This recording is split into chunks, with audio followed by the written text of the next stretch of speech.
Alright, let's talk about something that's been bothering me for ages. It's the unnecessary romantic subplots in murder mystery media.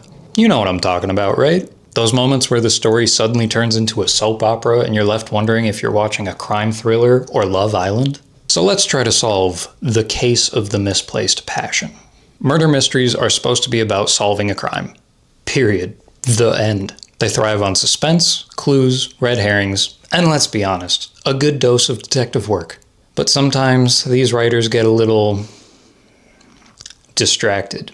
Enter the romantic subplot. It's like adding frosting and sprinkles on a cupcake. It's nice in moderation, but sometimes you just get a mountain of sprinkles and it overpowers everything. But why do writers do this? Well, romance can make characters feel more relatable. It can add emotional depth or just keep the audience from falling asleep during those long, boring expositional moments. But more often than not, these love stories become a distraction. It's a detour that doesn't really serve the main plot.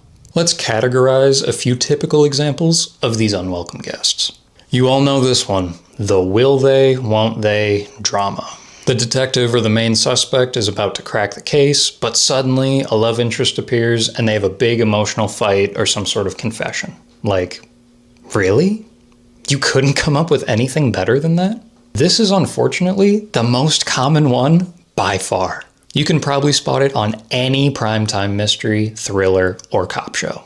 It only happens because it keeps the audience coming back next week. It's not because they necessarily want to know who done it, it's just because they want their pretty leads to kiss. Like in the TV show The Mentalist, both Patrick Jane and Teresa Lisbon often had romantic interest pop up, but they rarely contributed to the murder mystery. Instead, their other partners just became soap opera filler. The real tension was between our lead characters and their evolving relationship dynamic. But in a show about circus-raised geniuses tracking a sadistic serial killer, all relationships should be platonic.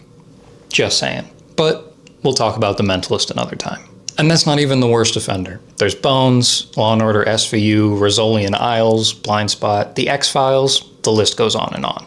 The love triangle, that goes nowhere. Nothing screams time waster louder than a love triangle that's introduced with a bunch of dramatic flair and then ultimately serves no purpose. In the film Clue, there's a mention of affairs between Yvette, Colonel Mustard, and Mrs. White's husband.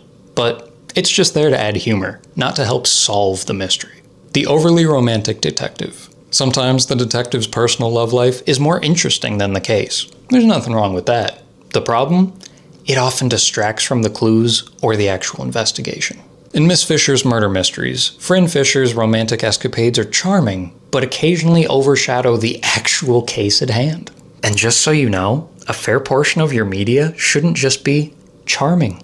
The secret affair that has zero impact.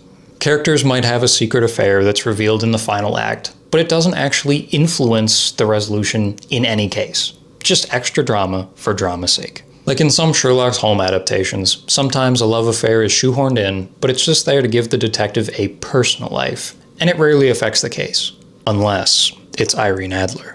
But let's get real. These romantic stories, they often fail just because they aren't integrated into the main narrative well. Not because romance can't do well. They're added as an afterthought, or to tick a box for a studio. Nothing more. Plus, they often slow down the pacing, distract from the real clues, and reduce suspense. Instead of focusing on motives and evidence, the viewers are left pondering who's dating whom, and this softens the tension, making the story less gripping overall. Like, if the detective's love interest is involved in the murder, but it's never explained how their relationship impacts the case, it just leaves you scratching your head as to why it couldn't have been literally anyone else. Let's look at a few standout examples that seem to have just been added for fun, or my own frustration.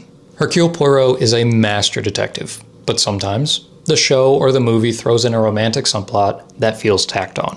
What they don't cover, though, is that Hercule very rarely shows admiration for women since the death of his wife Catherine, to the point of seeming almost asexual. So trying to add any romance onto him is rubbish. Or the TV show Castle. This one is a classic example. The entire series seems to revolve around the detective and the mysteries, and the romantic tension between Castle and Beckett often overtakes the plot, sometimes to the point where the mystery is barely resolved before a new romantic partner pops up at the end of the episode. So why do these subplots persist? Well, they sell. Romance is a proven crowd pleaser. Love stories, even the bad ones, get viewers emotionally invested. But here's the thing. Most of the time, it comes at the cost of a good mystery. Because when you add a romantic subplot that doesn't serve the story, the viewers can feel cheated. They want clues, suspects, twists, not to watch the detective's love life like daytime television. It's like adding hot sauce to a delicate souffle. You think it would be a good idea at first, but it ruins the whole thing. So, if you're a writer, or just a curious viewer, here are some tips. Ask yourself, does this romance add to the mystery, or just fill time? Look for clues. Does the love interest have a motive, an alibi, or any impact on the case? Watch for pacing. Is this romantic scene slowing down the story unnecessarily? And remember, the best mysteries keep the focus on solving the crime. Romance should enhance, not detract. To be fair, romance can work in murder mysteries, only when it's seamlessly woven in. But more often than not, these subplots feel like an afterthought, or just plain unnecessary as a whole. So next time you're watching a murder mystery, pay attention. Not to just the clues, but is the romance adding to the story, or is it just there to make the characters feel relatable or sexually appealing? And hey, if you're into romantic subplots, I won't judge. Maybe just save them for a different genre. So, raise your magnifying glass high and keep your lovers close. But not too close, because that might just distract you from the clues right under your nose. Twain picked up Sam in a gay bar. I was working on a case. What?